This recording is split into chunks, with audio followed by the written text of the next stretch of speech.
Now, a lot of people ask me how I tend to always be in the right place at the right time.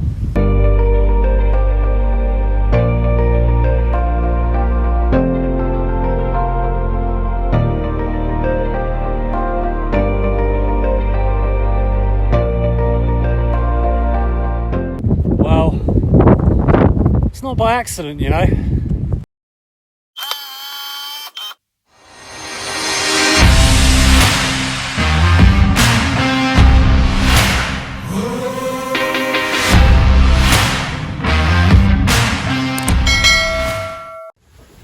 Prior prep and planning.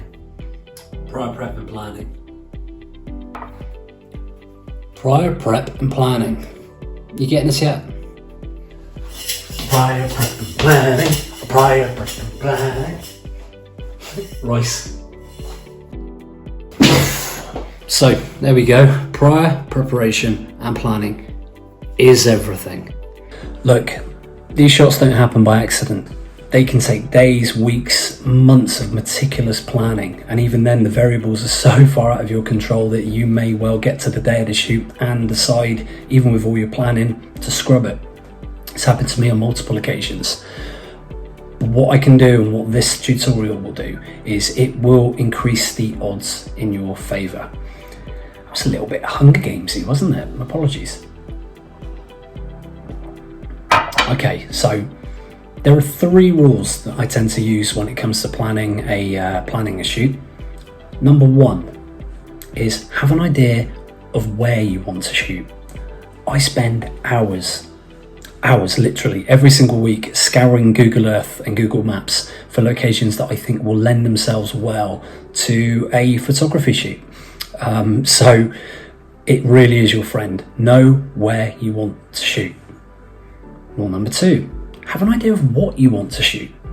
When I go to a location, I've already got an image in my head. It's not an accident, some of the images that I've taken, they've been pre-planned. Now, there are occasions where what you end up taking doesn't quite match the image you've got in your head, but at least if you've got an idea of what you want in your head already, it just makes things a lot easier. Rule number 3, what are the optimum conditions you want at the location for the photograph that you've already pre-planned in your head? See how it's all linking together now? Is it a sunrise location and shot? Are you after a sunset? Are you after foggy conditions? Are you after astro conditions? Stormy conditions? Have an idea of what the conditions are for the type of shot that you want to take in the type of location that you are in. Now, the amount of times that I've returned to a location, because it will be great for each one of those. I've gone to Stonehenge and I've shot Stonehenge for astro. I've shot Stonehenge at sunrise, sunset, foggy conditions. I'll probably go back and do some more. But what I won't do is just rock up to Stonehenge at 3 o'clock on any given day expecting a great photograph. It won't happen unless you're very, very lucky. And we want to remove luck from this equation. Now, what are the tools that I use? So I tend to use multiple tools to enable me to plan a shoot. The Met Office app or website is your friend. Use it extensively. It's certainly better than most of the others. It's the most accurate that I've found. I'm not entirely sure how the BBC, who get their weather from the Met Office, end up then displaying different weather from the Met Office. That's kind of weird.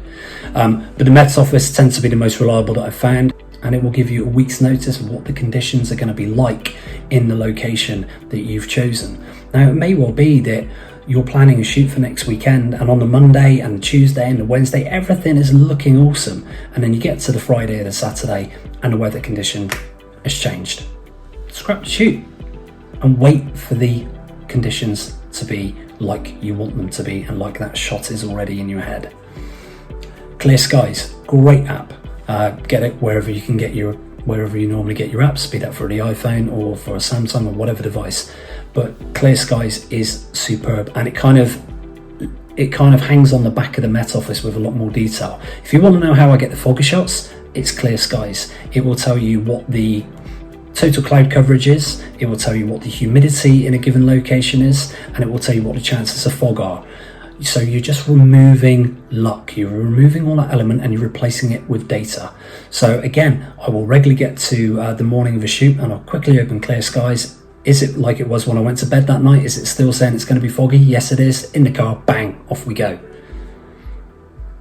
Photo pills. Photo pills is a superb application. Again, get it wherever you get your applications for your devices. What this will enable you to do is move a marker on a map and plug in a certain time of day and a date years in advance, and you'll be able to see exactly where the Milky Way is going to be arching. You'll be able to see where the sun is rising, where the sun is setting, where the moon is rising, where the moon is setting, and the times that this is happening. So for golden hour and things like that, blue hour, it is your friend. It's a great application. And then last but not least is Google Earth. Again, as I said, I spent hours and hours on Google Earth just learning about locations, the best route to get there, the quickest route to get there, what the roads are like, can I park anywhere, but then also for the compositions of angles and working out exactly, in combination with the weather conditions, in combination with photo pills, the angle that I need to be at to get a particular shot that I've already pre-planned in my head.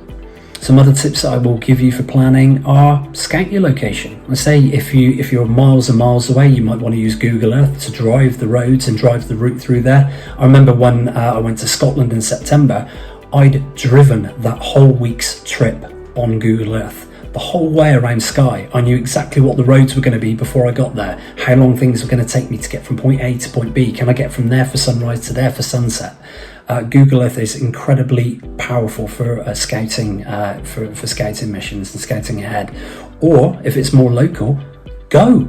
I went to Crook Peak before I did the video I did with Sam Binding, King of the Sunrise, and I scouted the location. Where do I need to be? How long does it take me to get from the top to the bottom?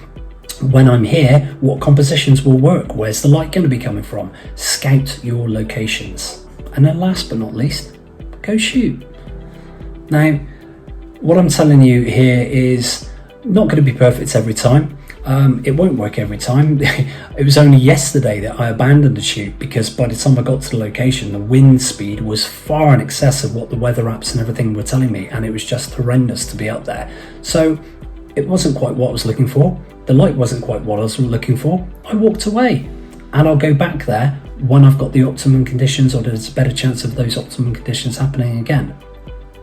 So perseverance is key as well. Eventually you'll learn how to read the skies.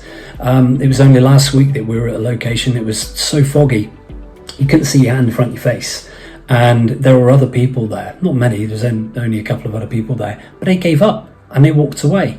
But we knew something was brewing, we knew something was in the offing because we could read the skies and because we've got the experience of knowing how weather patterns shift and things like that now, and know when to go and when to stay.